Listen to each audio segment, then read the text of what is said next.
welcome to Saturday. We got a lot of work to do today. We're going to do some handstand push-up skill work, and then we've got a 20-minute EMOM that uses handstand push-ups, Russian twists, and burpees. So let's get warmed up and go to work.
Alright guys, so today we are going to be working on a skill. We're working on the handstand push-up. Now I'm going to give you a lot of different variations and progressions that you can do depending on where your skill level is. But before we do that, a couple of things. You want to make sure that you've got a nice clear wall, no picture frames or anything.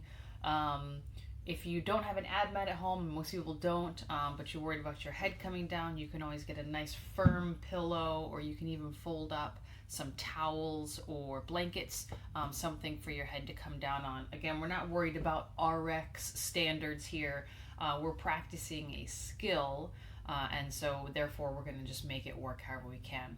Also, if you're doing these in your house, I highly recommend that you don't do them with shoes on, maybe with socks or in your bare feet, just so you don't end up marking up your wall. All right, so this session is designed to be a skill practice, right? So don't burn yourself out. There are handstand push-ups in the workout today, so make sure that you're using this 10 minutes of practice as exactly that. Make your brain connect with your body, challenge yourself to learn a new skill, but not to burn out your muscles. So the first progression that you can do is just to get inverted. If this is your challenge and you don't like being upside down, or you haven't mastered how to get up on the wall, then that's what I want you to work on. I want you to practice getting inverted by kicking up to the wall and then kicking back down. If you have a quarantine mate who can help spot your legs and help you get up on the wall, even better. But let's just practice getting ourselves upside down. If you're comfortable being upside down, then let's work on the negative. So once you get up, we're going to slowly lower ourselves down so that our head hits our pillow or our mat, whatever we have, and then you're just going to come down. Don't even worry about pushing back up. Just work on that negative to practice kicking up and coming down. If you're comfortable with the negative and you have the strength to do these, then we're going to start practicing the kip, right? When you do the kip, think about bringing your knees into your chest, almost like a frog, and then you're going to kick up towards the ceiling. Now, we all love our homes, so we don't want to kick the walls. So this is the perfect opportunity to practice kicking up and not back.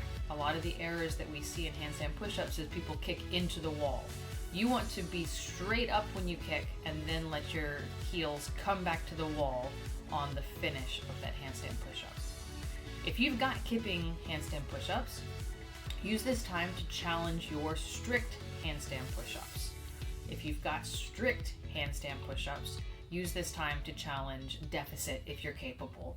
If you don't have the capability at home to do deficit, you can challenge yourself with some more strict handstand push-ups. But let's just be honest, if you've got strict and deficit handstand push-ups, this practice period isn't necessarily for you. You're going to challenge yourself in the workout later. And with that, our workout for today is going to be a 20-minute EMOM, every minute on the minute.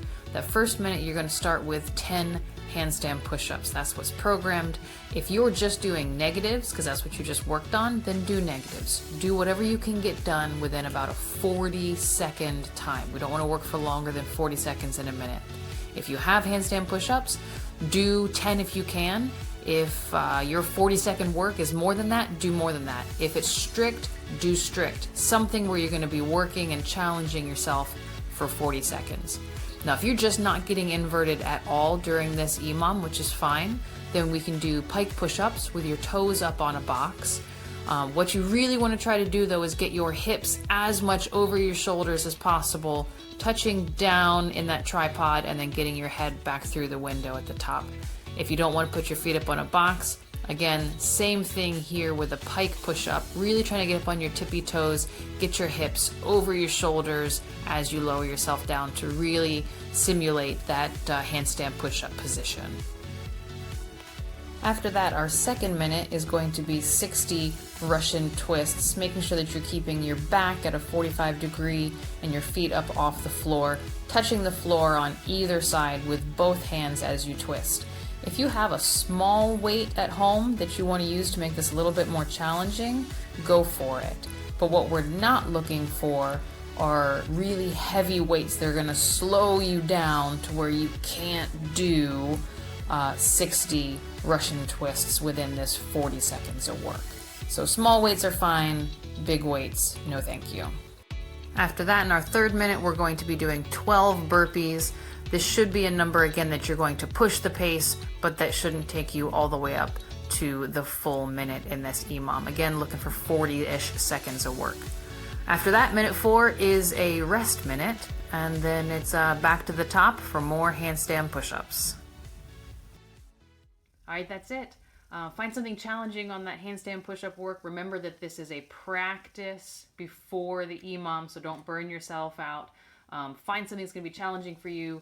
Use that variation in the EMOM and enjoy it, and then have a great day, guys. We'll see you in Zoom class, or we'll see you here again tomorrow. Take care.